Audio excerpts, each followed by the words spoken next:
అబ్బాయికి ముందు టికెట్ అన్నారు. సో మా ఇంట్లోనే కుంపటి పెడతారా మీరు అని చెప్పి మీరు కూడా గట్టిగా ఫైట్ చేయడం జరిగింది.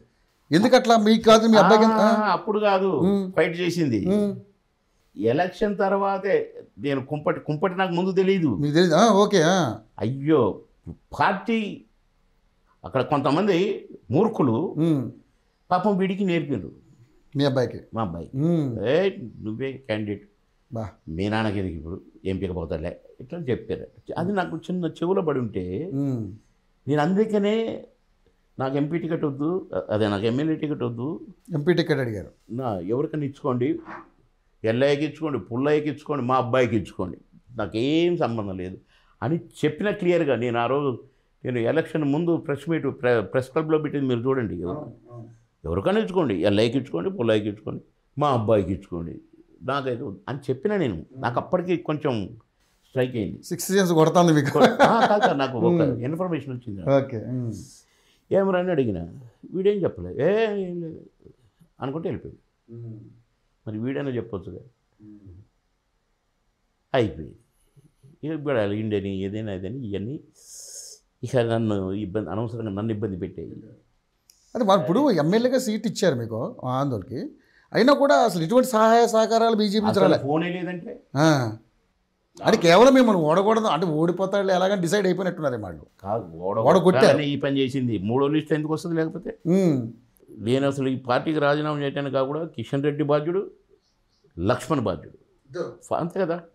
ఎంపీ టికెట్ నీకే నిర్మించినట్టు ఆడ దొరుకుతాడని చెప్పి పోయినసారి టికెట్ ఇవ్వలేదు. అయినా ఉన్నా ఇక ఈయన వచ్చిన కాడ నుంచేమో కంప్లీట్గా ఒక శత్రువును చూసినట్టు చూడటం, ఫోన్ చేసి ఎత్తకపోవటం, నేను వద్దు నేను పోటీ చేయను అంటే బలవంతం చేయొచ్చు, మళ్ళీ టికెట్ ఇవ్వటం, మళ్ళీ టికెట్ ఇచ్చిన కాడ నుంచి ఒక్కసారి కూడా ఫోన్ ఎత్తకపోవడం. నేను ఎలక్షన్ అంటే ఎట్లా చేస్తారండి తెలియదా? మీరు మామూలుగా మునుగోడు ఎలక్షన్స్కి మీరు వచ్చి గట్టిగా ప్రచారం చేశారు అక్కడ.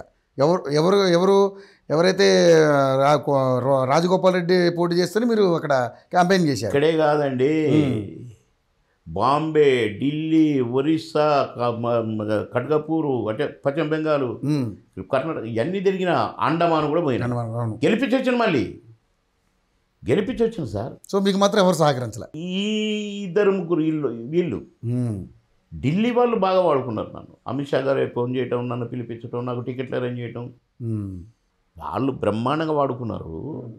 ఇక్కడ మాత్రము వీడు ఢిల్లీ నుంచి డైరెక్ట్గా ప్రోగ్రాంలు చెప్పడం ఏంటి, వీని ఎట్టనన్నా వెళ్ళిపోయేటట్టు చేయాలనే ప్లాన్లోనే నాకు పొమ్మని లేక పొగబెట్టారు. సో కాదండి, ఇప్పుడు నాకు ఒకటి ఏమేంటంటే, ఇప్పుడు ఉన్నటువంటి జాతీయ పార్టీలో బీజేపీ నుంచి బయటకు వచ్చారు, రిజైన్ చేశారా పార్టీకి? ఓకే.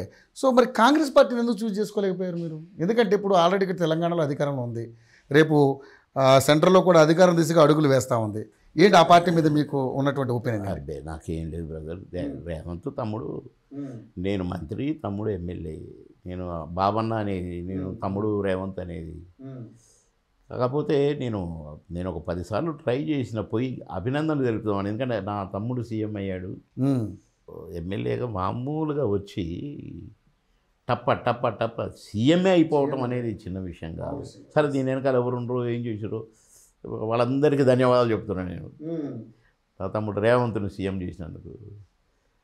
ఇది సీతమ్మ నన్ను అన్నయ్య అనేది, సీతక్క, నేను సీతమ్మ అంటాను, నేను సీతక్క అన్ను, ఎందుకంటే చెల్లె కదా అని.